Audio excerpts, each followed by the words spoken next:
கண்ணதாசனுடைய 7 கவிதை நூல்கள், கண்ணதாசனுடைய மாங்கனி, ஆட்டனத்தி ஆதுமந்தி போன்ற குறுங்காவியங்கள் என்னை மிகவும் கவர்ந்து தன்வயப்படுத்தி கொண்ட கண்ணதாசனுடைய உரைநடையின் உன்னதமாக விளங்கும் புஷ்பமாலிகா ஆகியவற்றையெல்லாம் படித்துத்தான் நான் தமிழின் மீது தனிப்பெரும் காதல் கொண்டேன். என்னளவில் கண்ணதாசனோடு நான் மேடைகளை பகிர்ந்து கொண்டிருக்கிறேன். பெருந்தலைவர் காமராஜர் அவர்கள் இருந்த காலத்தில் பெருந்தலைவர் காமராஜரின் புகழை பாடுவதையே தன்னுடைய வாழ்வின் நோக்கமாக கொண்டு அரசியல் களத்தில் கண்ணதாசன் இயங்கிய போது பல மேடைகளில் கண்ணதாசனோடு நான் சேர்ந்து உரையாற்றியிருக்கிறேன். கண்ணதாசன் பல நிகழ்ச்சிகளில் வருவதற்கு உடனடியாக ஒப்புதல் வழங்குவார். 10 நிகழ்ச்சிகளுக்கு ஒப்புதல் வழங்கினால் 2 நிகழ்ச்சிக்கு போனால் அதுவே அதிகம். ஏனென்றால் அவருடைய வீட்டு வாசலில் ஏராளமான படத்தயாரிப்பாளர்களின் கார்கள் முற்றுகையிட்ட காலம் அது. எனவே குறிப்பிட்டபடி அவரால் எங்கும் வர முடியாத அளவுக்கு பாடல் இயற்றுவதிலேயே அவருடைய நேரம் பெரிதாக செலவழித்தது. ஒரு முறை திருச்சியில் கண்ணதாசன் பேசுவார் என்று மிகப்பெரிய விளம்பரங்களை கொடுத்து அதன் விளைவாக திருச்சி காந்தி மார்க்கெட் அருகில் இருந்த அன்றைய மிகப்பெரிய மைதானத்தில் மிகப்பெரிய கூட்டம் கண்ணதாசனுடைய உரையை கேட்பதற்காக காத்திருந்தது. ஆனால் கண்ணதாசன் நிகழ்ச்சி நடந்த காலையில் என்னால் வர இயலாது என்று தந்தி கொடுத்து விட்டார். உடனே விரிவான ஏற்பாடுகளை செய்திருந்த அன்றைய நகர தலைவர் வழக்கறிஞர் அபேதானந்தம் அவர்கள் என்னோடு தொடர்பு கொண்டு, இந்த நேரத்தில் நீங்கள் தான் என்னை காப்பாற்ற வேண்டும், உடனடியாக மாலை 7 மணிக்குள் திருச்சிக்கு வர வேண்டும், கண்ணதாசனுக்கு பதிலாக நீங்கள் உரை நிகழ்த்த வேண்டும் என்று கேட்டுக்கொண்டார். அப்பொழுது பிராட்வே நிலையத்தில் தான் திருச்சிக்கு செல்லக்கூடிய பேருந்தை பிடித்து மாலை 6 மணிக்கு சென்று அதற்கு பிறகு பிரம்மாண்டமாக திறந்திருந்த அந்த கூட்டத்திற்கு இடையே கண்ணதாசன் பேசுகிற இடத்தில் அவருக்கு பதிலாக நான் பேசினேன். 1967 பெருந்தலைவர் காமராஜருடைய காலடியில் நான் விழுந்து பொது வாழ்வை தொடங்கினேன். இன்றைக்கு 77 வயது முடிந்துவிட்டது. ஏறக்குறைய 60 ஆண்டுகள் இந்த பொது வாழ்வில் என்னுடைய பங்களிப்பை வழங்கியிருக்கிறேன்.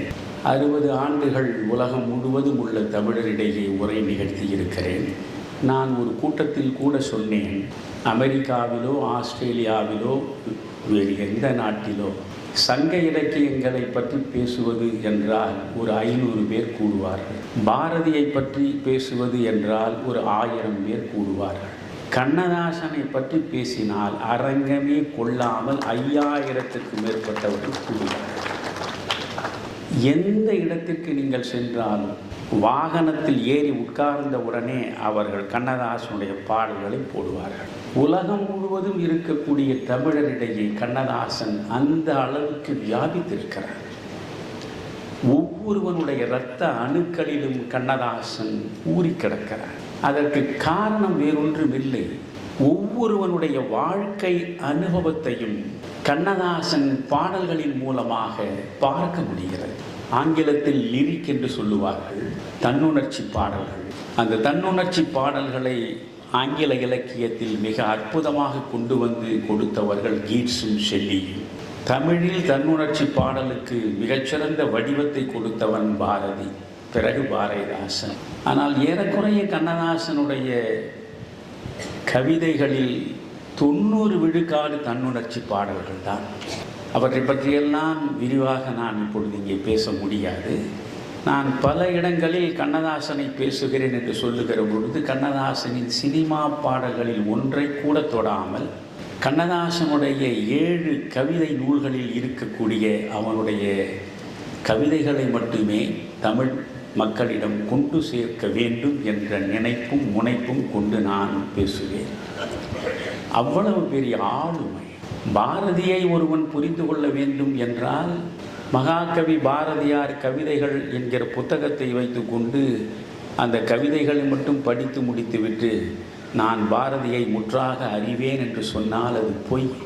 பாரதியை முற்றாக அறிய வேண்டுமென்றால் 1904 தொடங்கி 1921 செப்டம்பர் 11ஆம் நாள் இரவு அவன் கடைசியாக கண்ணுறங்கிய அந்த இடைப்பட்ட 17 ஆண்டுகளில் சுதேசமித்திரன் மூலமாக, இந்தியா பத்திரிகை மூலமாக அவன் எழுதிய அற்புதமான கட்டுரைகளை முழுவதுமாக நீங்கள் படித்தால்தான் பாரதியை தெளிவாக தெரிந்து கொள்ள முடியும்.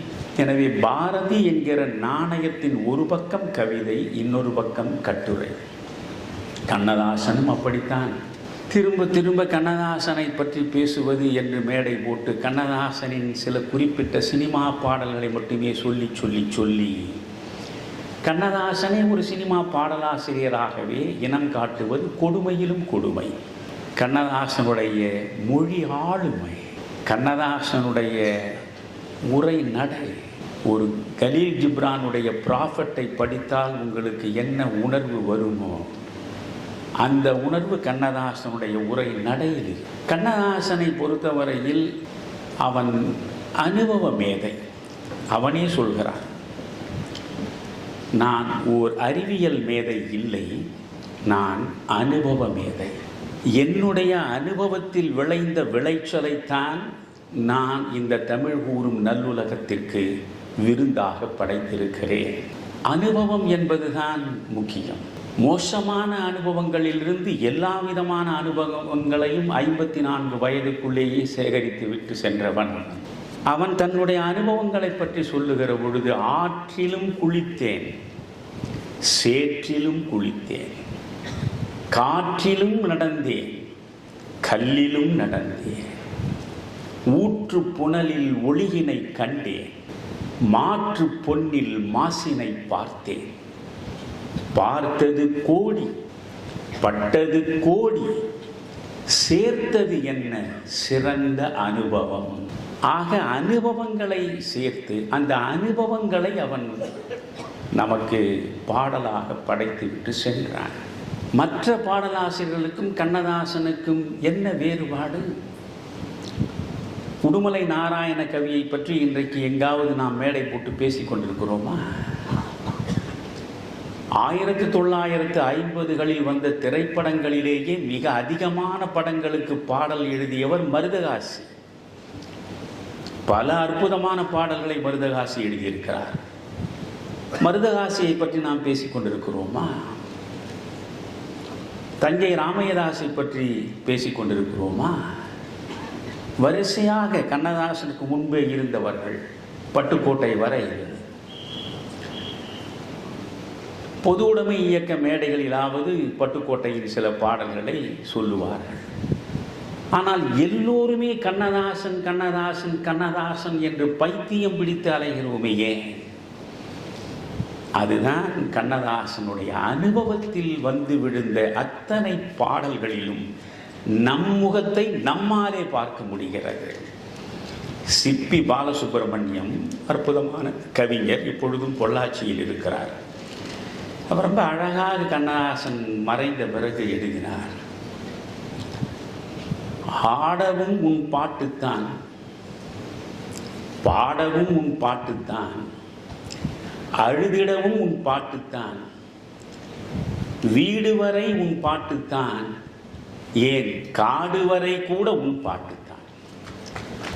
ஆக எந்த நிலையில் நீங்கள் பார்த்தாலும் கண்ணதாசனுடைய ஒரு பாடலை அந்த நேரத்து உங்களுடைய உணர்வுகளோடு பொருத்தி பார்க்க முடியும். அதுதான் கண்ணதாசனுடைய மிகப்பெரிய வெற்றிக்கு காரணம். கண்ணதாசன் சொல்கிறான், கண்ணதாசனை எம்ஜிஆர் அவர்கள் தமிழக அரசினுடைய ஆஸ்தான கவிஞராக நியமித்தார். எம்ஜிஆரை கண்ணதாசனை போல மிக மோசமாக விமர்சனம் செய்தவர் அந்த காலத்தில் யாரும் இல்லை. ஆனாலும் கண்ணதாசனுடைய கவிதை ஆற்றலை முழுமையாக அங்கீகரித்த பெருந்தன்மை எம்ஜிஆருக்கு இருந்ததனால் தனக்கு எதிராக அவர் வைத்த விமர்சனங்களை புறம் தள்ளிவிட்டு அவரையே ஆஸ்தான கவிஞராக நியமித்தார். அது மட்டுமல்ல, ஒரு ஆஸ்தான கவிஞர் 2 ஆண்டுகள் இருக்கலாம், 3 ஆண்டுகள் இருக்கலாம் என்று ஆண்டு கணக்கில் அவரை நியமிக்கவில்லை எம்ஜிஆர். கண்ணதாசன் இறக்கும் இறுதி நாள் வரையில் தமிழக அரசின் ஆஸ்தான கவிஞர் என்றுதான் அவரை நியமனம் செய்தார். அந்த கண்ணதாசன் ஒரு இடத்தில் குறிப்பிடுகிறார், தமிழகத்தின் ஆஸ்தான கவிஞன் என்று என்னை சொல்கிறார்கள், ஆனால் நான் சொல்கிறேன், நான் ஸ்ரீகிருஷ்ண சாம்ராஜ்யத்தின் ஆஸ்தான கவிஞன். கிருஷ்ணன் கிருஷ்ணன் கிருஷ்ணன் தான். ஆண் வடிவத்தில் இருந்த மீராதான் கண்ணதாசன், ஆண் வடிவத்தில் இருந்த ஆண்டாள் தான் கண்ணதாசன். கண்ணதாசனுடைய பெரும் பாடல்களை நீங்கள் பாருங்கள், திரைப்படங்களில் கண்ணா என்ற வார்த்தை வந்துவிட்டாலேயே அந்த பாடல் அமரத்துவம் பெற்றுவிடும். அவர் சொல்ல சொல்ல எழுதியவர்கள் பல பேர். ஆனால் கடைசி வரை அவருக்கு உதவியாளராக இருந்தவர் கண்ணப்பன், ராமகண்ணப்பன். அற்புதமான மனிதர். கண்ணதாசன் சொல்லுகிற வேகத்தில் எழுதுவது என்பது அவ்வளவு எளிதான காரியம் இல்லை. அதனால் பலர் முயன்று தோற்று அவரிடமிருந்து விடுபட்டால் போதும் என்று விடைபெற்றிருக்கிறார்கள். ஆனால் கடைசி வரையில் அவர் சொல்ல சொல்ல எழுதியவர், அவரோடே சேர்ந்து பயணித்தவர், கண்ணதாசனுடைய முழு வாழ்க்கையையும் பூரணமாக அறிந்து வைத்திருந்த மனிதன்தான் கண்ணப்பன். அந்த கண்ணப்பன் ஒரு கட்டுரையில் குறிப்பிடுகிறார், கண்ணப்பா, நான் சொல்ல சொல்ல நீ எழுதி கொண்டே இருக்க வேண்டும், நீ எழுதி கொண்டே இருக்க வேண்டும், நான் சொல்லிக்கொண்டே இருப்பேன். அந்த நேரத்தில் என் இருதயத்தில் வலி ஏற்பட வேண்டும். அப்படி வலி ஏற்படுகிற பொழுது ஸ்ரீ கிருஷ்ணா என்று என் வாய் சொல்ல என் தலை சாய வேண்டும். இதுதான் என் விருப்பம் என்று அவர் சொன்னதாக கண்ணப்பன் பதிவு செய்திருக்கிறார். நான் அங்கிருந்தே தொடங்குகிறேன். எனக்கு ரொம்ப ரொம்ப பிடித்த பாடல்கள் கண்ணதாசன் கண்ணனை பற்றி எழுதிய பாடல்கள் எல்லாமே. அழைத்தவர் குரலுக்கு வருவேன் என்றான் கீதையிலே கண்ணன், பார்ப்பவர் கண்ணுக்கு தெரிவேன் என்றான் பாரதத்தில் கண்ணன். ஒரு வார்த்தையும் பார்க்க முயன்று முயன்று பாடல் கொடுத்தவன் இல்லை கண்ணதாசன், பேனா பிடித்து எழுதியவன் இல்லை கண்ணதாசன். இளையராஜாவே ஒரு நேர்காணலில் வெளிப்படையாக சொல்லி இருக்கிறார், நீங்கள் யூடியூபில் பார்க்கலாம். நான் இசையமைப்பாளர் ஜி.கே. வெங்கடேஷ் அவர்களிடம் உதவியாளராக நீண்ட காலம் இருந்தேன். அப்பொழுது ஒரு படத்திற்கு ஒரு பாடல், இந்த தேன் சிந்துதே வானம் என்று ஒரு பாடல். அந்த பாடல் முதலில் தெலுங்கில் வந்த படம். அது தெலுங்கில் பாடல் எழுதுவதற்கு புகழ்பெற்ற தெலுங்கு பாடலாசிரியரை வரவழைத்தோம். இங்கேதான் பக்கத்திலே இருக்கிற ஸ்வாகத் ஹோட்டலில் அவருக்கு அறை எடுத்து கொடுத்தோம். ஒரு வாரமான பிறகும் அவரால் ஒரு வரி சொல்ல முடியவில்லை. போட்டு கொடுத்த டியூனுக்கு ஏற்றாற்போல் அவரால் சொல்ல முடியவில்லை. அதற்கு பிறகு தமிழில் அந்த பாடல் எழுதுவதற்காக கவிஞரை அழைத்தோம்.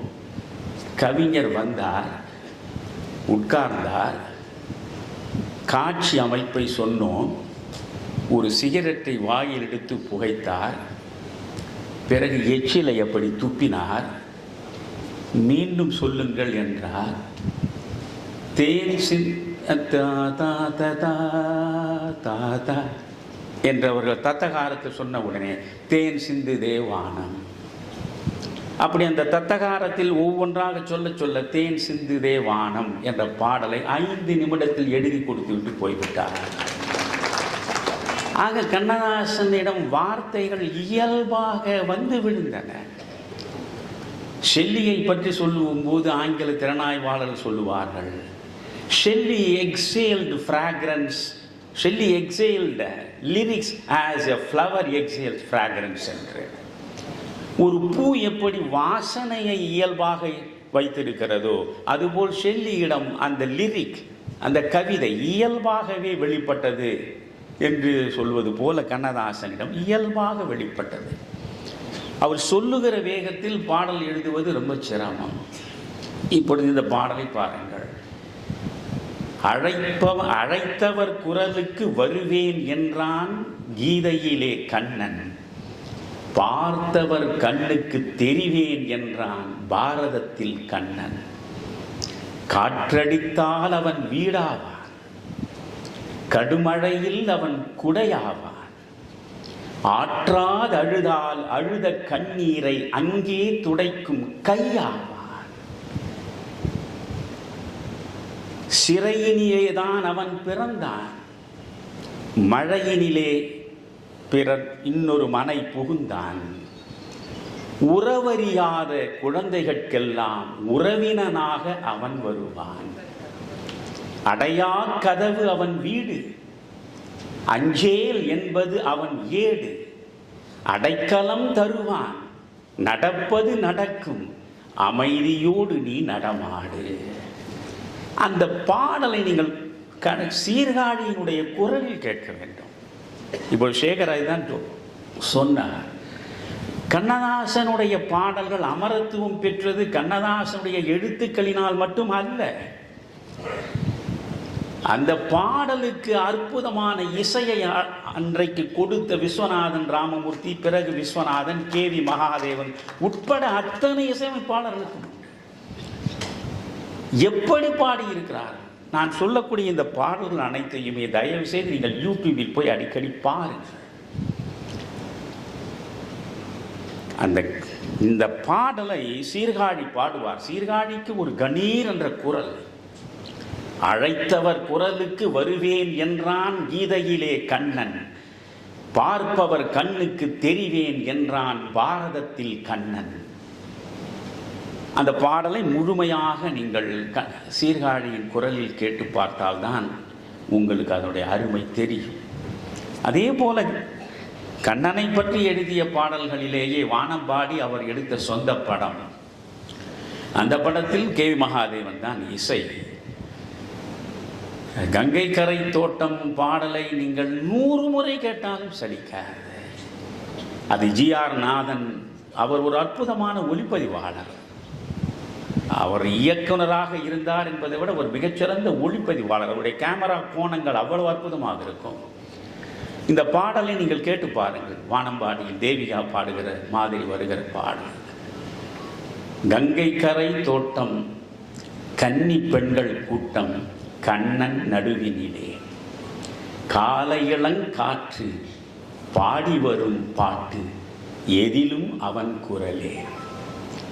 கண்ணன் முக தோற்றம் கண்டேன், கண்டவுடன் மாற்றம் கொண்டேன். கண்ணன் முக தோற்றம் கண்டேன், கண்டவுடன் மாற்றம் கொண்டேன். கண்மயங்கி ஏங்கி நின்றேன், கன்னி சிலையாக நின்றேன்.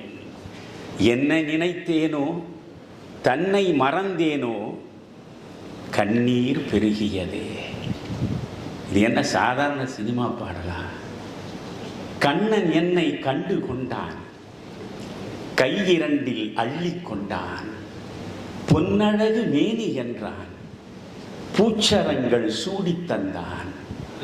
கண் திறந்து பார்த்தேன், கண்ணன் அங்கு இல்லை.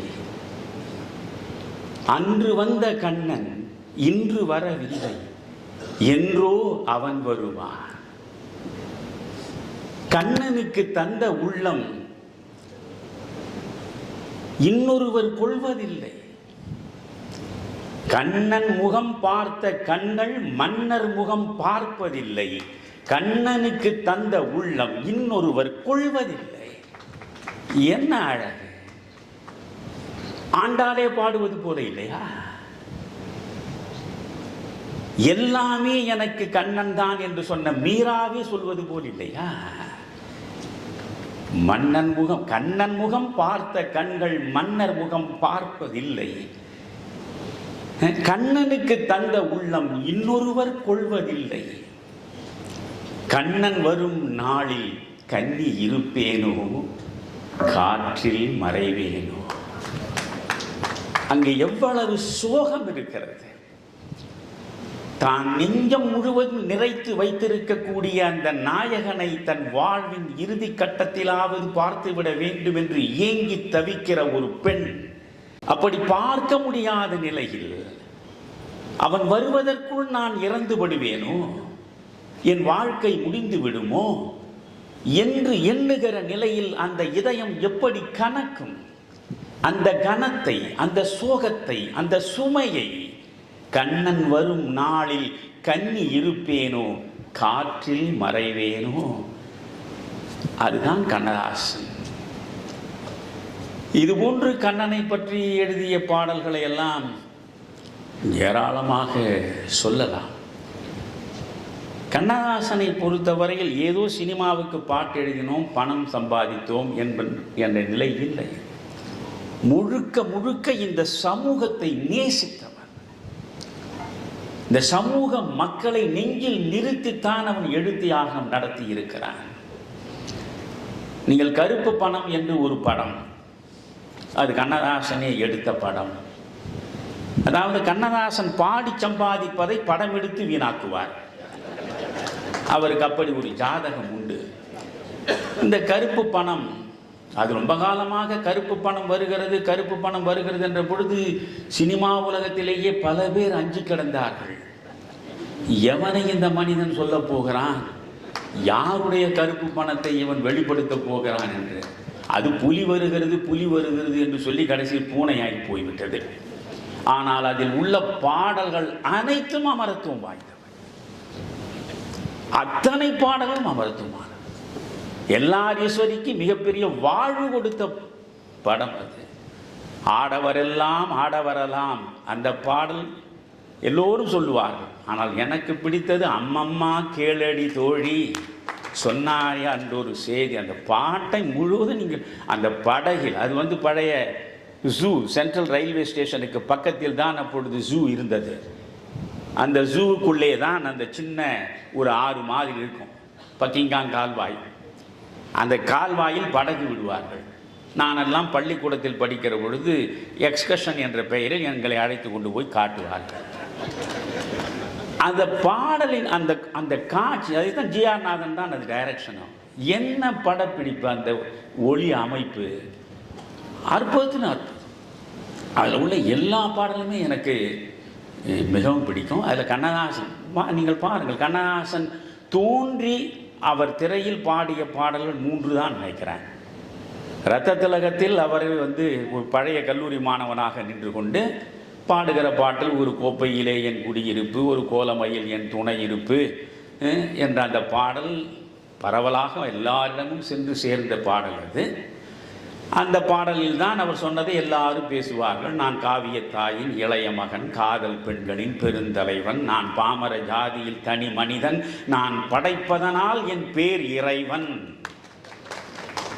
நானும் படைக்கிறேன் இறைவனும் படைக்கிறான் என்பதனால் இறைவனுக்கு சமமானவன் நான் என்று பேசுகிற அந்த பாடல். ஆனால் அந்த படத்தில் அவர் காட்சி தந்து பாடுகிறார். அதற்கு பிறகு கருப்பு பணத்தில் தான் பாடுகிறார். அதற்கு பிறகு சூரியகாந்தியில் இந்த கருடா சௌக்கியமா, பரமசிவன் கழுத்தில் இருந்த பாம்பு கேட்டது பாடுவார். இந்த கருப்பு பணத்தில் நீங்கள் பார்க்க வேண்டும், அவ்வளோ கொள்ளை அழகாக இருப்பார் கண்ணதாசன்.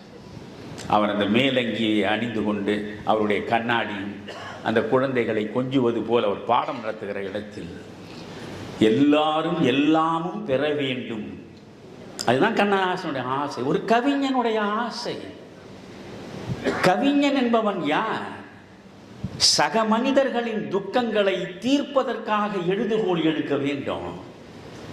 சக மனிதனின் துயரங்களை துடைத்தெறிவதற்காக அவன் தன் எழுதுகோலை பயன்படுத்த வேண்டும். சக மனிதனை பற்றிய சிந்தனையே இல்லாமல் ஏதோ 10 வார்த்தைகளை புரட்டி போட்டு எழுதிவிட்டு சென்று பணத்தை பெற்றுக் கொள்பவன் எல்லாம் கவிஞன் இல்லை. எல்லாரும் எல்லாமும் பெற வேண்டும், இங்கு இல்லாமை இல்லாத நிலை வேண்டும். வல்லான் பொருள் குவிக்கும் பொது உடைமை அது நீங்கி வர வேண்டும் இந்நாட்டில் திருவுடைமை பொது உடைமை என்பவர். வல்லான் பொருள் குவிக்கும் தனி உடைமை நீங்கி வர வேண்டும் திருநாட்டில் பொது உடைமை. இருட்டில் மறைந்து கொள்ள விளக்கணைப்பார், சிலர் கிணற்றில் இருந்து கொண்டு உலகளப்பார். நெருப்பை மடியில் வைத்து மறைத்திருப்பார், அந்த நீஷரை யார் உலகில் பொறுத்திருப்பார். பாட்டு ஒவ்வொரு வரியாக பாருங்கள். பாலென அழுவோர்க்கு பால் தருவோம், பசும் கூழென குடிப்போர்க்கு சோறிடுவோம். தாயகம் காப்போரின் தாழ் பணிவோம், என்றும் தமக்கென வாழ்வோரை சிறையிடுவோம். இதுதான் கண்ணதாசன். இப்படி கண்ணதாசனுடைய பாடல்கள் என்னை கேட்டால் நான் கந்த புராணத்தை வாரியார் காலட்சேபம் நடத்துவது போல மாதக்கணக்கில் கூட சொல்லி கொண்டிருப்பேன். இப்பொழுது நீங்கள் யோசிக்கிறீர்கள், என்னடா குடும்ப உறவுகளை பற்றி சொல்லுவார் என்று நாம் வந்திருக்கிறோம், இன்னும் அங்கேயே வரவில்லை என்று. இன்றைக்கு இருக்கிற குடும்பங்களை நீங்கள் பார்க்கிறீர்கள். இந்த குடும்பங்கள் எந்த அளவுக்கு சீரழிந்து சிதைந்து கிடக்கின்றன. இந்த நேரத்தில் கண்ணதாசனுடைய ஒரு பாடலையும் உங்கள் முன்னால் கொண்டு வந்து காட்ட வேண்டும் என்பதுதான் என்னுடைய அடிப்படையான சமூக நோக்கம். இப்பொழுது நீங்கள் முதலில் ஒரு பிறப்பு தொட்டு இறப்பு வரையில் கண்ணதாசனுடைய பாடல்களை நீங்கள் அப்படியே கொஞ்சம் பாருங்களேன். குழந்தையாக பிறந்ததிலிருந்து இறக்கும் வரையில் எந்த நிலையிலும் கண்ணதாசனுடைய பாடலை நாம் பார்க்கிறோம். இப்படி குடும்ப உறவுகள் என்றால் குழந்தையிலிருந்து குடும்ப உறவு தானே. நீங்கள் ஒரு கணவன் ஒரு குழந்தை உருவாகிறது, இன்னும் குழந்தை பெறவில்லை, உருவாகிற இடத்தில் ஒரு பாடல், நீலவானம் என்று ஒரு படம். தேவிகாவினுடைய திரை வாழ்க்கையில் மறக்க முடியாத நடிப்பை வழங்கிய படம் அது. அந்த நீலவானத்தில் நீங்கள் மிக மிக அற்புதமாக அந்த பெண்ணுக்கு வயிற்றில் புற்றுநோய், அந்த புற்றுநோய் இருக்கிறது. ஆனால் அவள் என்ன நினைக்கிறாள், குழந்தை கரு உற்பத்தியாக இருக்கிறது என்று நினைத்து பரவசப்படுகிறாள்.